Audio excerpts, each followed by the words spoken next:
Although some parts of the country are receiving rainfall, northern Uganda is yet to have enough to support normal plant growth. Little rains were received weeks ago, causing farmers to plant, but a delay in the rains now threatens to wither the crops. The result of the prolonged drought is a looming famine in northern Uganda, for which Amolata residents claim to have eaten supplied government seedlings. They made the confession during meeting with State Minister for Northern Uganda, Grace Freedom Kuchwin. It's happening. Yeah, they may have pickage. They say it is happening because of famine. Pickage. Pickage. Keshtie. Yes. Wengutia lenga lenga.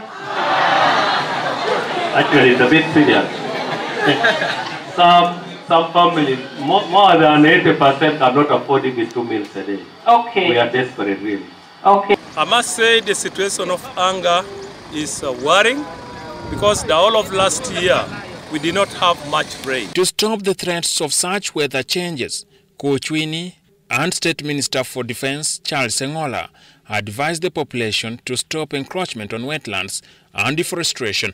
But you cannot till the land without rain. However, we're trying to look for ways, the president is looking for how they can develop irrigation system. But where will you get the water? See? If you cannot plant a forest, at least plant 3 trees.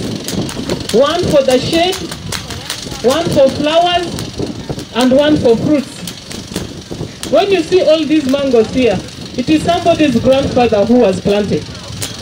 It is not us. Somebody's grandfather, all these trees. And all the grandfathers have died. Now who will plant if you cannot plant? Enactment of bylaws by the districts to ensure planting of trees and regulation on cutting is overwhelmingly supported.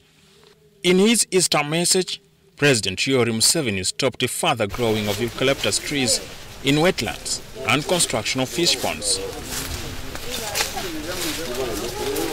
Eucalyptus are said to be heavy water consumers. Onyango Jackson reporting.